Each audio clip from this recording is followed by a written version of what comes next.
Before I start, the Carter children, my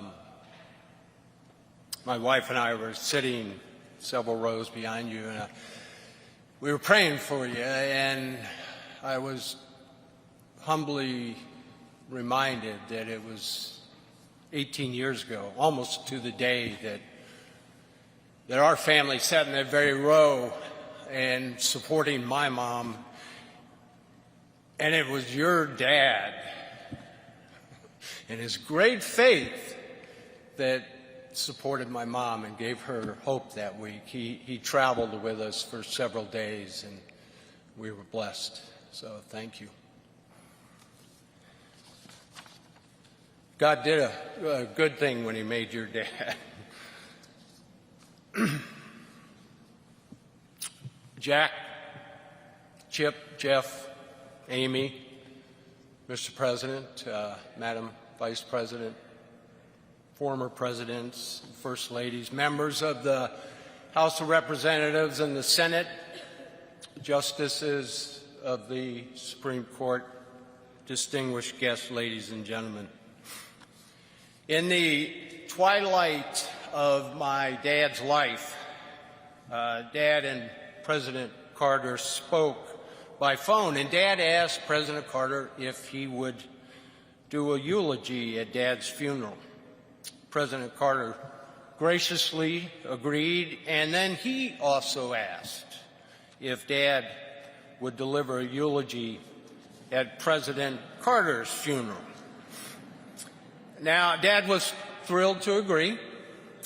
After that call, as you can imagine, both of them got off the phone and had a pretty good chuckle, considering which one of them would return in person to deliver that second eulogy.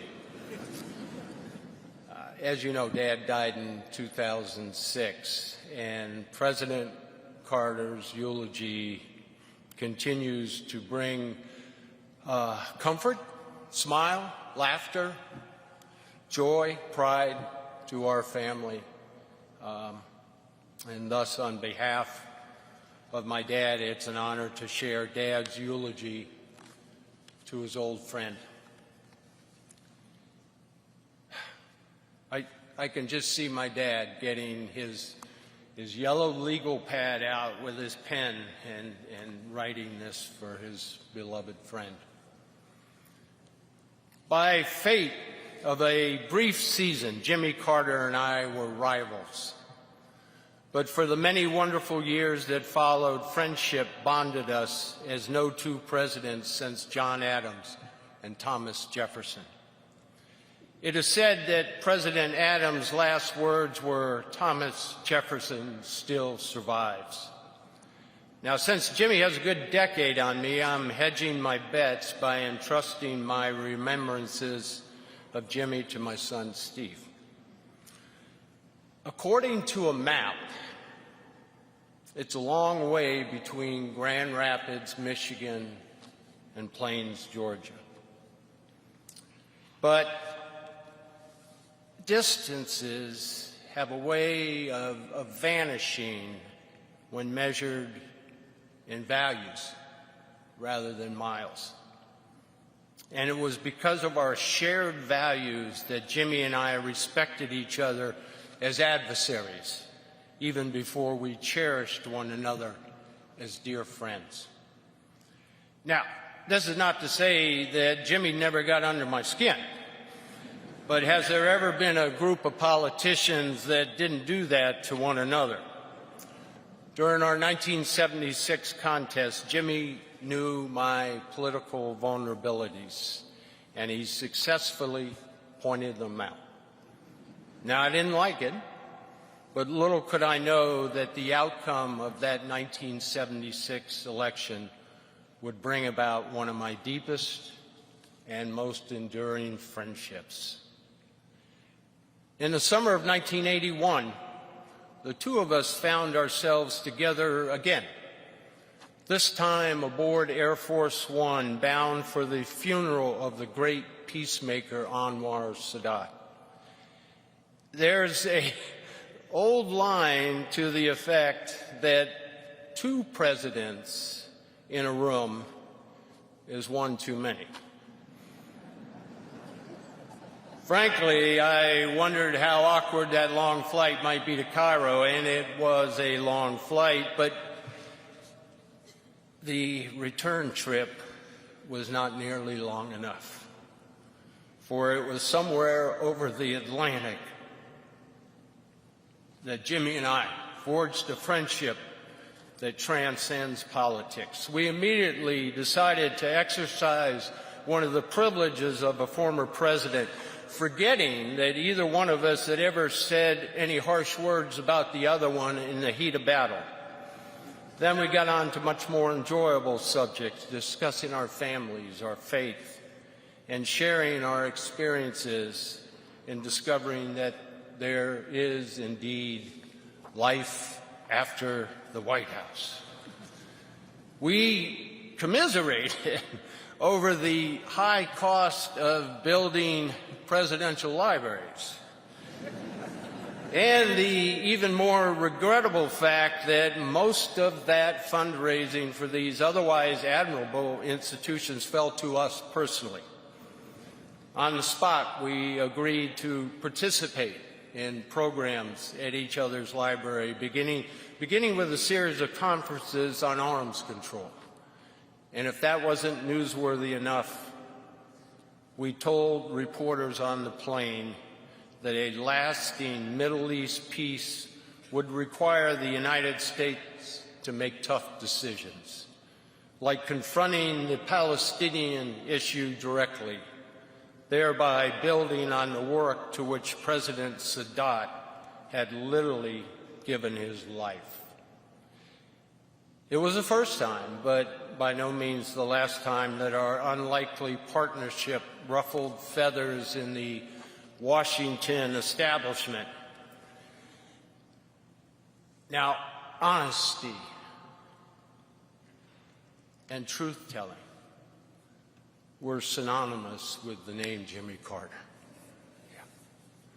Those traits were instilled in him by his loving parents, Lillian and Earl Carter, and the strength of his honesty was reinforced by his upbringing in the rural South, poised on the brink of social transformation. He displayed that honesty throughout his life as a naval officer, state legislator, governor, president, and world leader. For Jimmy Carter, honesty was not an aspirational goal. It was part of his very soul. Now, I think Jimmy wrote more books than any former president. Once asked if he really enjoyed writing, he replied with that familiar twinkle in his eye, "It beats picking cotton." But I think he enjoyed writing for another reason. As an author, he was under no pressure to tailor his opinions to some political constituency or potential contributor. Now, both of us had experienced the harsh reality that defeat at the polls can be painful, but we also came to know a more important consequence. Political defeat and writing can also be liberating.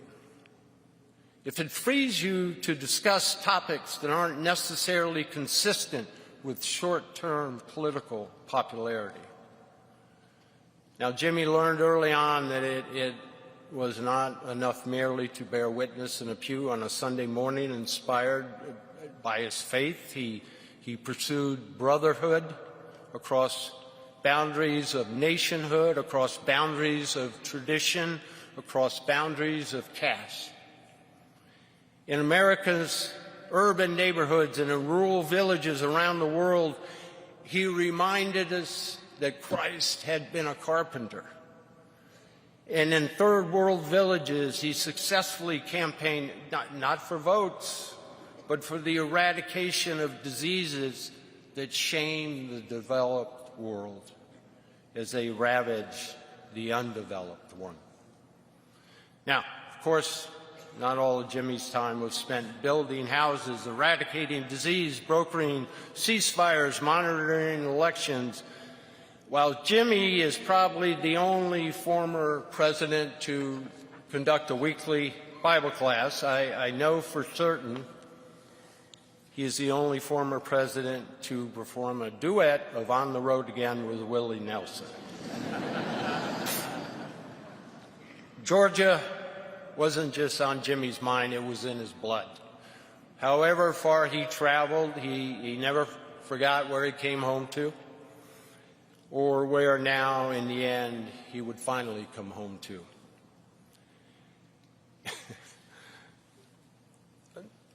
Of the many things Jimmy and I had in common, the most important is this. We both married way above ourselves, way above.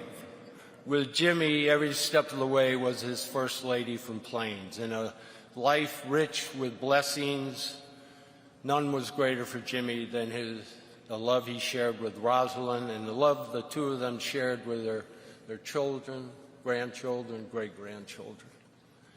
Like Jimmy, Rosalind was and is a symbol of American compassion. Like no other First Lady in our history, Rosalind Carter is indeed a true citizen of the world. And she became a beloved friend to my wife Betty and me and to all the Ford family. While the Carter and Ford men were decidedly mixed record when it came to lobbying Congress, Rosalind and Betty were unbeatable in their advocacy for millions of people whom they brought out of the shadows of despair and shame. Now is a time to say goodbye. Our grief comforted with the joy and the thanksgiving of knowing this man, this beloved man, this very special man.